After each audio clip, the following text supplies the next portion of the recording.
తెలంగాణలో రైతు భరోసాలో కీలక మార్పులు చేయడం జరిగింది. తెలంగాణ రాష్ట్ర ప్రభుత్వం అన్నదాతలకైతే పెట్టుబడి సాయం కింద అందిస్తున్నటువంటి రైతు భరోసా పేరుతో 6,000 రూపాయలనైతే ప్రతి పసలకు అందిస్తున్నటువంటి విషయం మనందరికీ తెలిసిందే కదా. అయితే గతంలో ఉన్న వాటికంటే ఇప్పుడు మరింత కఠినతరంగానైతే మార్పులను తీసుకురావడం జరిగింది. మరి ఈ మేరకు ఎవరికి రైతు భరోసా యాసంగి రానుంది, మరి సంక్రాంతి కానుకగానైతే రైతు భరోసా వస్తుందని చెప్పేసి రాష్ట్ర ప్రభుత్వం పదే చెప్తుంది.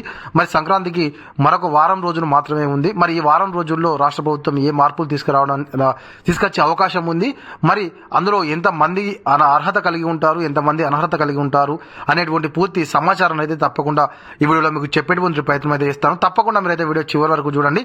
ఎవరైనా కొత్తగా మన వీడియోస్ చూస్తున్నట్లయితే సబ్స్క్రైబ్ చేసుకోకపోతే వెంటనే సబ్స్క్రైబ్ చేసుకుని పక్కన ఉన్నటువంటి గంట సింబల్ అయితే నొక్కండి. ఇక మనమైతే టాపిక్లోకి అయితే వెళ్ళిపోదాము. తెలంగాణ రాష్ట్ర ప్రభుత్వము రైతులకు అందించే రైతు భరోసా పథకంలో మార్పులు చేసింది. యాసంగి సీజన్కు సంబంధించి రైతు భరోసా నిధులను సంక్రాంతికి విడుదల చేయబోతున్నారు. ఇందుకోసం అన్ని ఏర్పాట్లను అధికారులు పూర్తి చేశారు. అయితే గత రైతులందరికీ రైతు బంధు ఇవ్వగా పంటలు పండించని వారు కూడా రైతు బంధు తీసుకుంటున్నారని కాంగ్రెస్ ప్రభుత్వం విమర్శలు చేసింది. దీంతో అధికారంలోకి వచ్చినప్పటి నుంచి వెళ్ళి దీనిపై కసరత్తు ప్రారంభించింది. చాలా మంది రైతులు తమ పొలాలకు కౌలుకు ఇస్తున్నారు.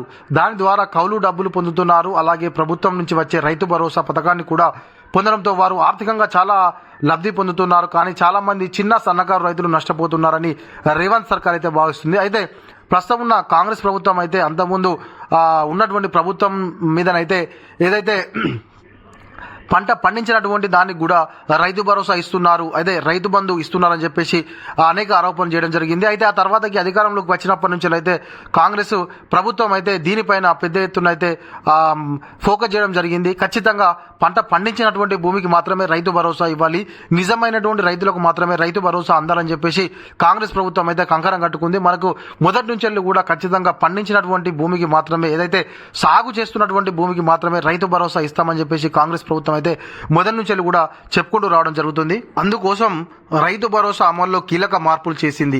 ఇకపై పంటలు పండిస్తున్న భూములకు మాత్రమే పెట్టుబడి సాయం అందనుంది. దీనివల్ల సుమారుగా 10 లక్షల ఎకరాలకు రైతు భరోసా కట్ కాబోతుంది. సాగు చేసే రైతులకు మాత్రమే పథకాన్ని ఇవ్వడం ద్వారా సాగును ప్రోత్సహించడంతో పాటుగా బీడు భూములకు పథకం నుంచి తీసివేయడం ద్వారా ప్రభుత్వంపై భారం కూడా తగ్గుతుంది అని చెప్పేసి అధికారులు భావిస్తున్నారు. అయితే గత ప్రభుత్వం అయితే పట్టా పాస్బుక్ ఉంటే సరిపోతుంది, ప్రతి ఒక్కరికి కూడా డబ్బులు వేసేది. అది బీడు భూమా లేకపోతే అది కమర్షియల్ పర్పస్ లో వాడుతున్నటువంటి భూమా అనేటువంటి సంబంధం లేకుండా పట్టా ఉంటే చాలు వాళ్ళకు రైతు బంధు అనేటువంటిది వచ్చేది. కాకపోతే కాంగ్రెస్ ప్రభుత్వం మాత్రం అలా కాకుండా బీడు భూములకు, బంజరు భూములకు, గుట్టలకు, చెట్లకు మరియు కమర్షియల్ పర్పస్ లో వాడుతున్నటువంటి భూములకు రైతు భరోసా ఇవ్వకూడదని చెప్పేసి నిర్ణయం తీసుకొని కేవలం సాగు చేస్తున్నటువంటి భూములకు మాత్రమే రైతు భరోసా ఇవ్వాలని చెప్పేసి రాష్ట్ర ప్రభుత్వం అయితే నిర్ణయం తీసుకోవడం జరిగింది. అయితే గతంలోనే చెప్పిన సీఎం రైతు భరోసాపై గతంలో సీఎం మాట్లాడుతూ ఇకపై రైతు భరోసా నిధులను కేవలం సాగు చేసే భూములకే అందించాలని నిర్ణయించామని తెలిపారు. అలాగే సాగులో లేని భూములకు పంట పెట్టుబడి సాయం ఇచ్చేది లేదని తేల్చి చెప్పారు. ఇటీవల ప్రభుత్వం చేసిన సర్వేలో కొండలు, కమర్షియల్ ఫ్లాట్లు ఉన్నాయని గుర్తించారు. పథకం ద్వారా లబ్ధి పొందుతున్నట్లు తేలగా ప్రభుత్వం అయితే దానిపైన చర్యలు తీసుకున్నట్లుగా తెలుస్తుంది. అయితే రాష్ట్ర ప్రభుత్వం అయితే ఈ మధ్య చేసినటువంటి సర్వేలో ఇంతకుముందు అట్లాంటిగా కొండలకు, గుట్టలకు, కమర్షియల్ పర్పస్ లో వాడుతున్నటువంటి భూములకు కూడా రైతు భరోసా వెళ్తున్నట్టుగా రాష్ట్ర ప్రభుత్వం గుర్తించిందట. ఖచ్చితంగా వాటికి కట్ చేస్తారు. దీని ద్వారానైతే రాష్ట్ర ప్రభుత్వానికి అనేక అంటే కొంత మేరకు ఆర్థిక భారం అయితే తగ్గేటువంటి అవకాశం ఉంటుంది రాష్ట్ర ప్రభుత్వం మీద. కాబట్టి తప్పకుండా రాష్ట్ర ప్రభుత్వం అయితే ఏదైతే సాగు చేస్తున్నటువంటి భూమికి నిజమైనటువంటి రైతులకే రైతు భరోసా ఇవ్వాలని చెప్పేసి నిర్ణయం తీసుకోవడం అనేది చాలా హర్షించదగ్గ విషయం అని చెప్పేసి నేనైతే అనుకుంటున్నాను. సింథటిక్ ఎక్స్పెన్షన్ రాడార్ ఏజెన్సీ సాయంతో శాటిలైట్ మ్యాపింగ్ చేస్తున్నారు. అయితే ఇది ప్రస్తుతానికి వాయిదా పడింది. వర్షాకాలంలో ఇచ్చినట్లుగానే యాసంగిలో కూడా ఇస్తామని చెబుతున్నారు. కాగా సంక్రాంతికి రైతు భరోసా డబ్బులు రిలీజ్ చేయనుండగా 65 లక్షల మంది రైతులు ఉన్నట్లు తెలిపింది. అయితే కాంగ్రెస్ ప్రభుత్వము అధికారంలోకి వచ్చాక రైతు బంధు పేరును రైతు భరోసాగా మార్చి ఎకరాకు 6,000 రూపాయల పెట్టుబడి సాయం అయితే అందిస్తున్నారు.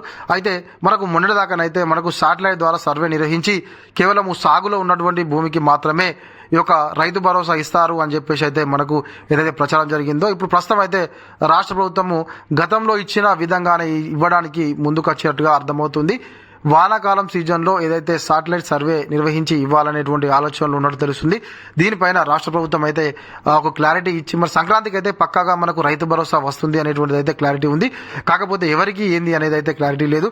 అయితే క్షేత్రస్థాయిలో సర్వే అసలైన అన్నదాతలకే రైతు భరోసా దక్కాలని ప్రభుత్వం నిర్ణయించింది.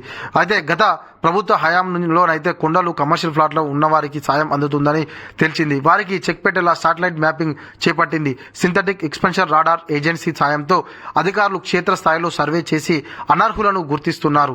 కాగా సంక్రాంతికి రైతు భరోసా డబ్బులు రిలీజ్ చేయనుండగా 65 లక్షల మంది అర్హులు ఉన్నట్లుగా రాష్ట్ర ప్రభుత్వం అయితే గుర్తించింది. అయితే మనకు యాసంగి సీజన్కు సంబంధించి రైతు భరోసానైతే 65 లక్షల మంది అకౌంట్లలో జమ కానుంది సంక్రాంతికి. అయితే గతంలో ప్రతిపక్షంలో ఉన్నప్పుడే కాంగ్రెస్ అయితే కొన్ని గుట్టలకు మరియు కమర్షియల్ పర్పస్లో ఈ యొక్క రైతు భరోసా వస్తుంది, రైతు బంధు వస్తుంది అని చెప్పేసి గుర్తించింది.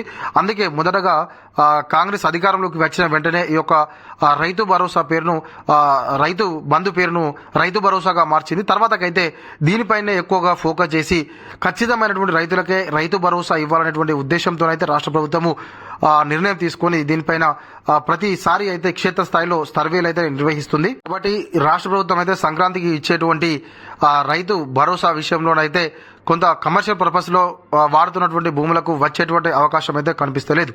ఇది గలటి మన వీడియో. ఈ వీడియో మీకు నచ్చినట్టయితే తప్పకుండా ఒక లైక్ చేయండి, కామెంట్ చేయండి. ఎవరైనా కొత్తగా మన వీడియో చూస్తున్నట్టయితే తప్పకుండా సబ్స్క్రైబ్ చేసుకొని పక్కనటువంటి గంట సింబల్ నొక్కండి. Thank you.